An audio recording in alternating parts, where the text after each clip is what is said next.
All right, so now we're gonna turn it over to just Johnny. You got the inside stuff on Pyre. I'm unfortunately ignorant as to what system you played this on because it just had it recently had a new release or new platform release. What did you get to check it out? Yeah, so I played Pyre on Windows, so it's available on Windows, PC. It's available on PS4, Linux, and Mac, and that's the more newer one is the Mac systems. But and it's likely to make it. I can't remember if they announced it or not, but I believe it might be making its way over to the Switch later on this year, maybe sometime next year, or I could be making it up. But I could have sworn I overheard it, or maybe I didn't. I don't even know anymore. Really? We can see where this movie is going. All right, well, lay it on us, man. What's Pyre about? All right, so Pyre is a role-playing sports ritual game that takes place in like this weird, different fantasy setting. Yeah, we're going down a rabbit hole, man. You play as a character that has been exiled from the Commonwealth Society, and that's like a whole thing, for being a reader. That's your crime. You are a reader. Like Fahrenheit 451 type sin. So it's like this entire society where if you read, it's against the law and you're going into exile. You are cast. They throw you into a river that sort of casts you all the way out into the downside, which is essentially purgatory in this world. So they cast you into purgatory for essentially ever. So your character is quickly recovered by this group of other people, other exiles from the same Commonwealth. And as the reader, they have this book, this book that is the history of the Commonwealth and of this world itself. And it's sort of like the Bible because it tells the story of Hold on, wait. So, man, you read, we're exiling you from society. Yeah. You go straight to hell. What do I do in hell? That's where you get rid of the nerds. Oh, okay. I see. You send them to nerd hell. So this is like one glorified locker that died that they're just being all shoved into. Stuff them into the hell locker. Yeah. Sure. Don't forget the freaking book. Yeah. So they exile these people, and there's other people. There's other people that get exiled for other reasons, right? Some of them get exiled for murder. Some of them they watch anime. Some of them are they're sort of what's the word? They're trading and selling like contraband. So stuff like that, like black market contraband stuff.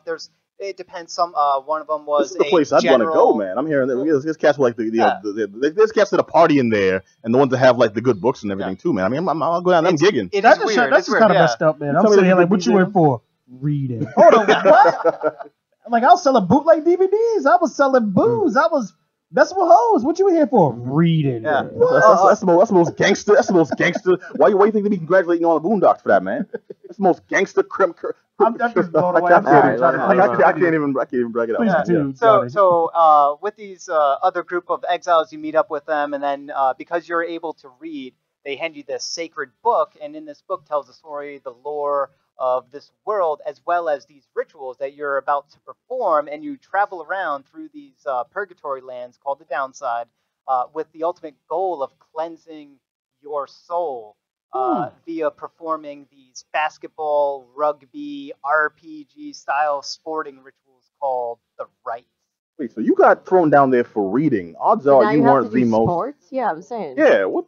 Yeah, all right, so... Well, remember, Pat, this is nerd hell.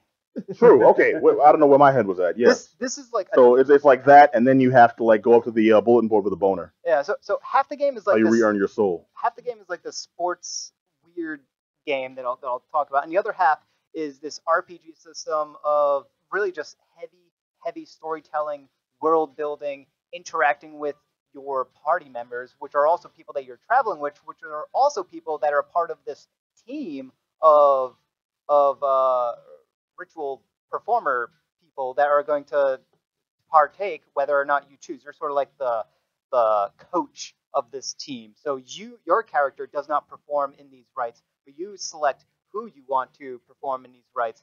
And these rites can only be performed in certain parts of the world that the stars must tell you where they are only when the stars are shining. And being the reader, only you can read from the stars. All right, Johnny, we're going to drug test you from now on before every one of these reviews. Seriously. Bro, this is So this ridiculous. is a real game that you can actually purchase. Yes, it's a real game you can purchase. It is fantastic. So the artwork is all 2D, hand drawn. There's elements of 3D in there, and some of the 3D models they designed in a way that looks as if it's 2D, hand drawn, almost Disney style animation work. But it is on a 3D model, so it is 3D animated on certain aspects. But it looks incredible. It looks fantastical. The color use is out there. It's like the full rainbow is being presented in this galore. So Johnny, so after you then taste the rainbow, yeah. I'm looking at the art and I really got to know what's up with this like fox dude with the evil mustache. So yeah, Oh, so Fox Evil Mustache? there's No. these different races of that live in this weird fantasy world. The dog people, which is that fox one you're talking about. Yeah. The dog people are called the curs. There's these human-like people that are there, and then if these human-like people are in this purgatory area for too long, they start growing horns and turning into demons. And then there's these savage people that are I don't even want to get into them. They're weird. There's these bird-like people. There's these tree people. It's just out there. There's like these weird little tentacle, swampy. I just want everyone to witchy understand that people. this dog has a really fancy mustache. Yes. Yeah. He's so actually Johnny, kinda cool. how long did it take you to do all this background work in order for you to even get into the game? Because I'm sitting here like, you know what? This seems interesting, but it seems like I got to take like half my day just to read all this information to know what I'm jumping into. Because I see some random fox with a mustache, I'm kind of like, he's cool, and he may be the bad guy. So like, how long did it take you to do all this research before you even jumped into the game? Oh, so the beauty of it is that all of this is sort of stripped down and hand-fed to you as you're going along. So as you're playing through the game, you're getting very little nuggets here and there of the backstory, very little nuggets of each individual character that's in your sort of your team, your traveling group. You get little tidbits of their backstory here and there. None of it is flooding. You're not getting walls and walls and walls of text at all. So it's always, you're getting a little bit of story elements, you're making a little bit of decision making, just a little bit of tweaking as to how you're equipping your characters with these different trinkets, and then boom, you're immediately performing the next rite against some other team that where the stakes is what really makes this very important, is that all of these different sort of teams are playing against one another in order to earn their right out and to gain their own freedom, to go back into society, back up to the Commonwealth, and be absolve themselves of all sins. Okay, there was a Chuck Palahniuk book, Chuck Palahniuk book that Palahniuk. He said it himself. Palahniuk, but all right, whatever. Okay, I'm sorry. You write the man and tell him his own name. I'm gonna tell what his name is. All right. But there's a book where your character is sent to hell, and it sounds a lot like this, where you read the whole story and you think, well, they're just building their way back up to regain their soul and re-enter the living world. But in actuality, they just got a what do you call it, like a low wage job, and that's just their life forever. in this game, I'm hoping that your ultimate goal isn't just, well, you just doing this forever, thinking you're gonna eventually get your regain your soul and regain ascension, and instead you be playing in this BS league. Enjoy. Well, so as the reader, you are making the decision as to who gangster in name, your by the team, way, the reader. The reader. You're making a decision as to who I'm is going the to be stabber. anointed to return back up, and that decision is so it's such a simple thing, like who's going up, who is going to be redeemed, but the weight behind it is that you're losing potentially one of your best team members, right? One of the ones, because you're leveling up as you're playing. As you're playing these matches, they're gaining experience, they're getting better abilities, they're getting stronger, you're getting familiar with them. But and because they're better, you're winning more matches. But because of that, like, sure, you could appoint this person that you really like as a character, as a player. You have to make a decision. All right, I like the way they play. I'm keeping them. I'm preventing them from going up. Or I like them. I like their backstory. It's time for them to go back up to the Commonwealth. And all of that. Also, there's one other aspect tied into the story where you're sending these people up not only for their own benefit, but you get an even higher reasoning behind doing all of this work. And part of that also factors into your decision as to who you appoint up. All right. Well, real quick, tell me about. We're starting to run short on time, so tell me about the gameplay.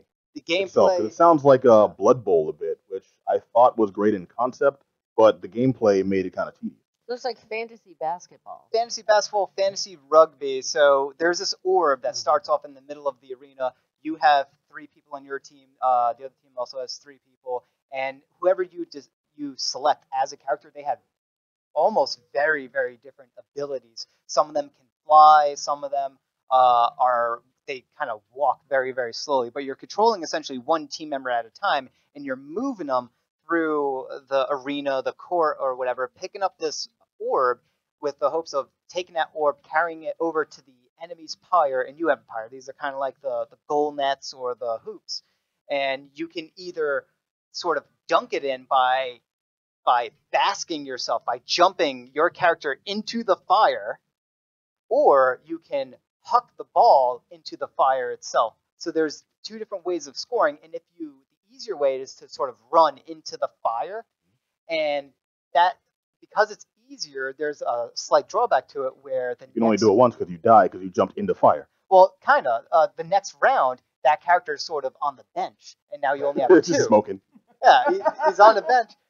He or she is on the bench, and you're waiting for them. So now you're down a person, and while the other team still has 3 people. So it's always like trade-offs. But if you're able to throw your orb into the opponent's fire and sort of quench their flame, you still keep 3 people on your team for the next round, and you keep going round after round until you extinguish the opponent's flame. And there's a lot of different mechanics that sort of play into it, where if you dunk something in, you can sort of restore some of the fire on your end, or you can banish other people by shooting out sort of your aura that's around you, shoot it out in front of you in a couple of different ways. Okay, I'm sorry, John. Banish the other the other team members, the enemy team members, temporarily, and it takes them time to sort of teleport back in. So it's like a very strategic. Hey, you on the opposite team. I'm gonna fire something out of my body at you, and that's gonna banish you for a certain period of time. That's gonna sap your strength. Yep. Okay, that's disgusting and mildly sexual. Okay, so what are your impressions, man? Is this a thumbs up, thumbs down? Is it worth playing? Is it worth your time? It is absolutely a thumbs up. It is super, super fantastic. This is one of the most wild worlds I've played in a while. It is, if the Christian alone is just bonkers. I was told to ask about Falcon Ron's Slug Market.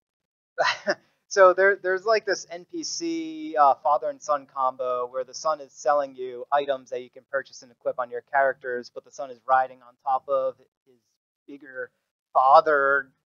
I don't know, kind of like an ogre-like kind of thing. And yeah, is he a goblin? They're goblin-like. They're goblin ogre-like. Yeah.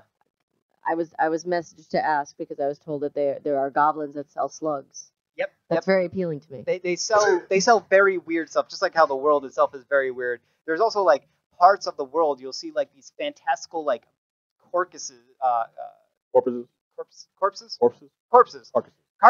That's what I want to say. Carcasses of like these big giant titan beasts. Carcasses.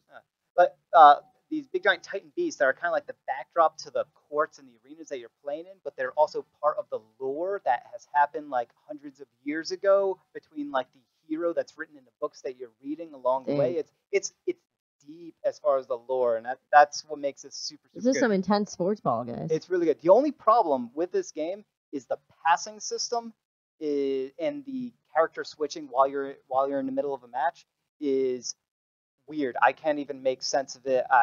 I'm at the very end of this game, and I still can't understand how it works. Just there's 3 buttons to pass. You have 3 people on your team. Just make 1 button per person all the time, and everything would be done. But no, like I hit a button expecting to pass the orb or to switch to a different character, and it's a completely other character, and that ends up the opponent sort of dunking on me and stuff like that.